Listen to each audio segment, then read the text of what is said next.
My name is Megan, and this is Everything Lit.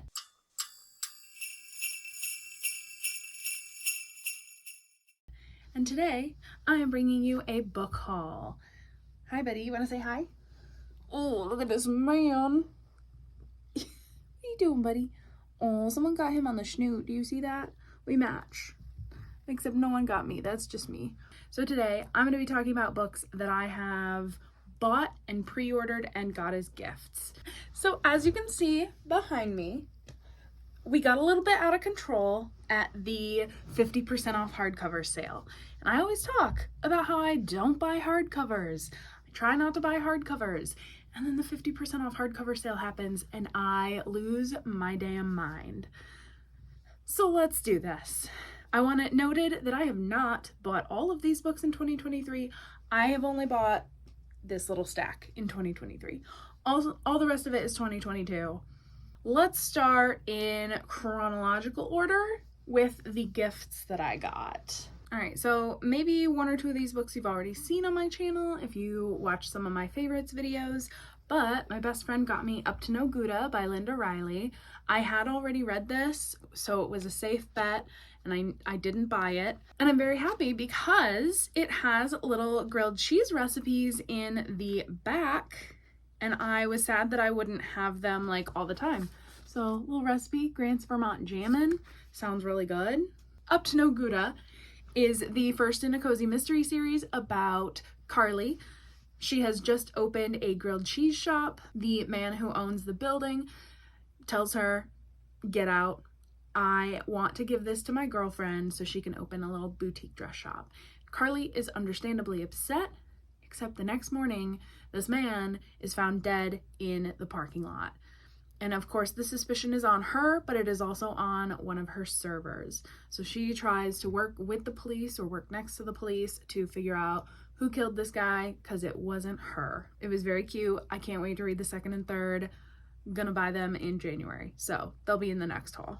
Next, I have a friend who, so I rarely get books as gifts because I have so many books already. I totally understand why people don't try to get me books.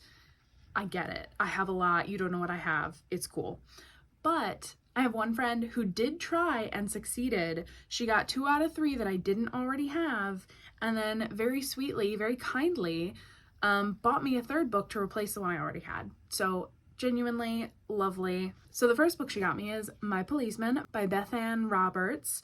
This, obviously, we love Harry Styles. This is a story about a man and a woman. They are married, and then the man falls in love with this police officer, and they have like an affair, and it says that it comes to a devastating and explosive conclusion. So I'm thinking somebody dies. Like, that's not a spoiler. That's not a spoiler because I haven't read this yet. So I don't know, but I'm just saying. When they say explosive, when they say devastation, there's something going on. And then she got me Mr. Perfect on Paper by Jean Meltzer. I really enjoyed this author's first book, and this is her second. It is a romantic comedy about a man who created a Jewish dating app, and he goes on a reality show, and the female character, Dara, we're gonna say Dara. So they're on a dating show, ? And they are actually falling for each other, even though it's mostly for ratings. And then she got me Babel, however you want to call it, by R.F. Kuang. I was planning on being left out of all of the hype for this because I'm going to wait until it's in softcover, but she bought me the hardcover, so now I get to read it with everyone else. I'm still a little behind the times, but very excited. And this is about a young man who is taken away from his family and his home country and sent to Oxford University. There is magic involved. There's a lot of talk about racism and I think assimilation and how language is power. Very interesting. Interested to read it. I'm one of the few people who has not read one of R.F. Kuang's other books, so this will be my introduction to them. All right, now let's get to the doozy. This huge pile of books. I bought Fools in Love Edited by Ashley Herring Blake and Rebecca Podos. Ashley Herring Blake is one of my favorite authors, and she was an editor of this. This is a collection of short stories all about people in love, and it's got rom-com vibes. It is YA, and I am slowly getting into short stories. I didn't used to like them, and I definitely didn't used to write them, but I'm trying to get better, trying to expand my craft. You know, we can't all... Let me tell you, novels take a long time, and I can't do it. I can't keep writing novel after novel without, a short story in between. Then I bought Starfish by Lisa Phipps. This is a middle grade book in verse about a young fat girl and the struggles that she is going through, getting teased and coming to terms or, owning her body. I don't usually read books in verse, but I love anything with a plus size character, especially middle grade. Then I bought The 40 Elephants by Erin Bledsoe. Erin Bledsoe? Yeah. This is based on a true story. It's not a true story, but it's based on a true story about an all-female gang. And they rob people and threaten people. And this is a heavy book. This is a heavy, nice hardcover. This is one of the few books that I was just wandering the shelves and I thought, that looks interesting. And then I read the inside flap and was like, yes, I am buying this. I got Demon in the Wood by Leigh Bardugo and illustrated by Danny Pendergast. This is a graphic novel about the Darkling. And we love the Darkling. And I believe this is about how he became the Darkling and like his childhood. I love Leigh Bardugo, so excited to get that for 50% off. I bought Corinne by Rebecca Morrow. This is about a woman who's kicked out of her fundamentalist church. She is trying to build a life for herself, but I think it's also a romance and someone from her past comes back into her life. Not to spread rumors, but I've heard rumblings that this may be a pen name for someone I very much enjoy. So I bought this on the chance that it is. I bought Galatea by Madeline Miller. This is a short, very short story about about a sculpture that comes to life. I picked this up because Books and Lala loved it so much and because I already know that I like Madeline Miller's writing. Once again, I am not immune to the hype. I got Before the Coffee Gets Cold by Toshikazu Kawaguchi.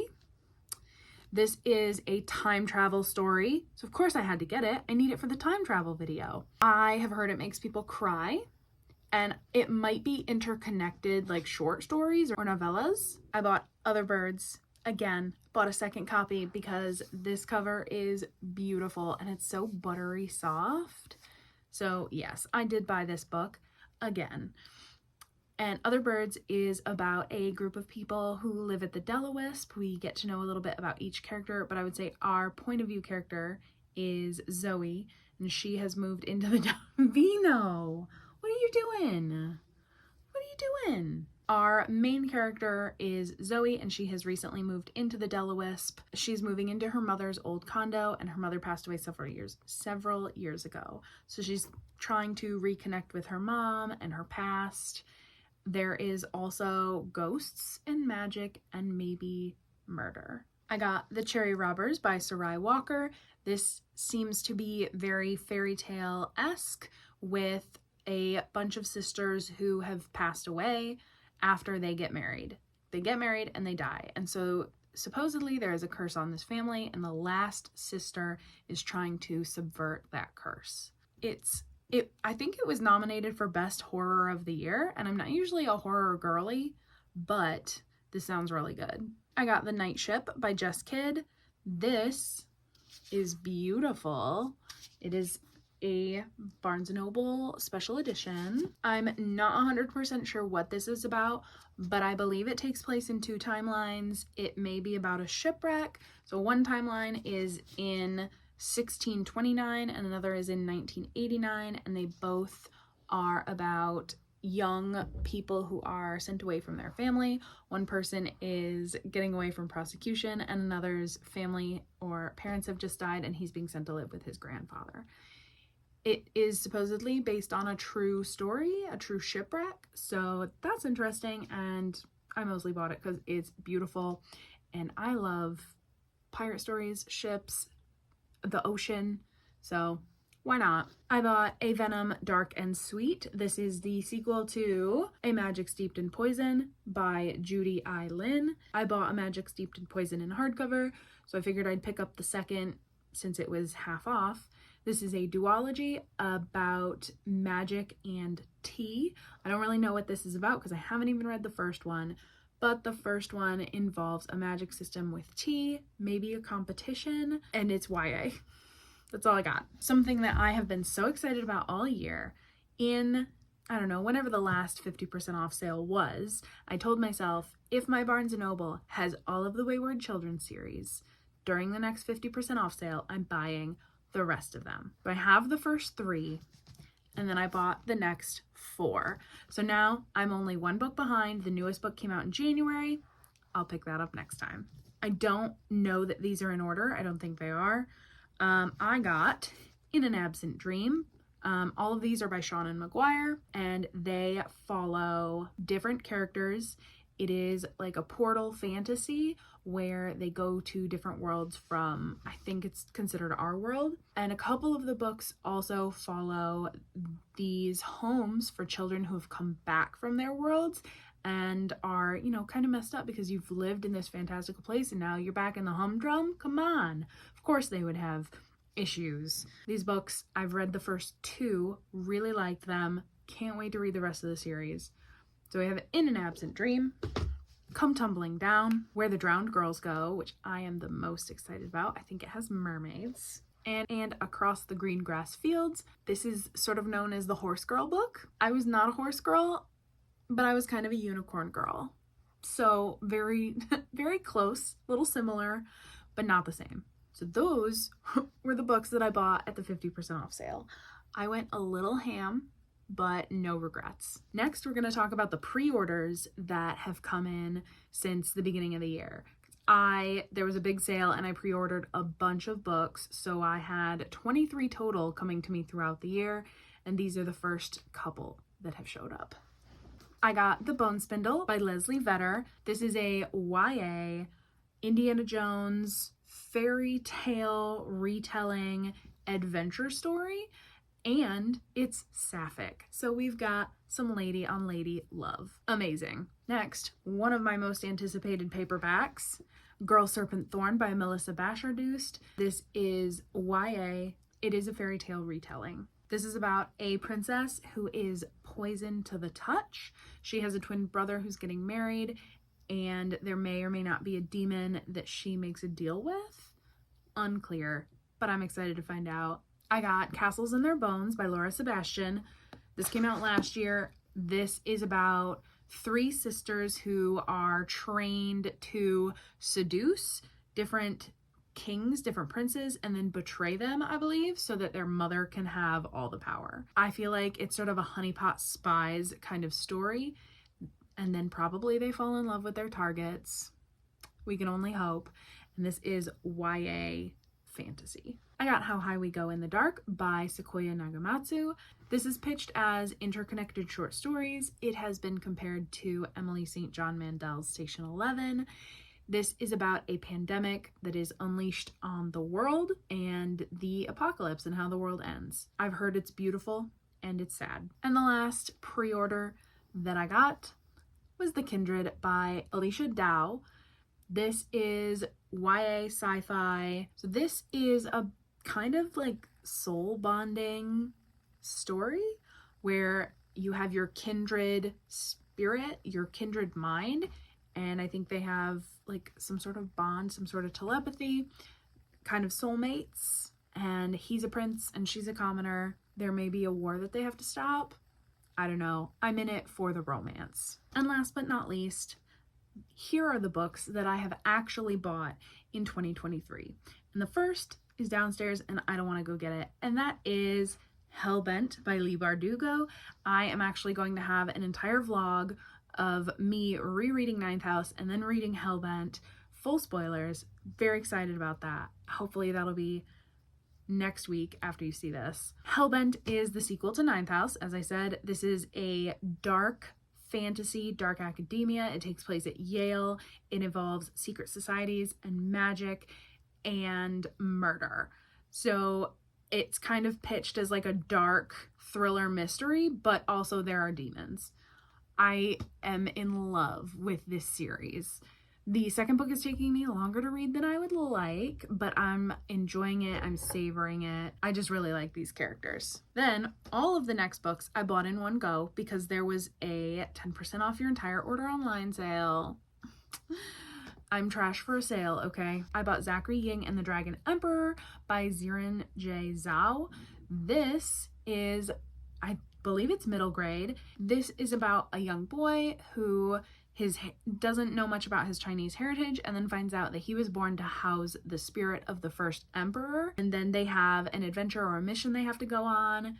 It sounds wacky and fun and in the vein of Rick Riordan's mythology retellings, but historical instead. I bought The Big Reveal by Jen Larson. This is about a fat girl who gets accepted into a prestigious dance program, and and the things that she struggles with in a dance program that definitely like prizes slim, fit bodies. I think this is going to have a lot of interesting and important things to say. Don't judge me, okay? But a friend recommended Credence by Penelope Douglas to me, and so I bought it. This is about a girl whose parents pass away, and she is sent to live with her father's stepbrother and his two sons.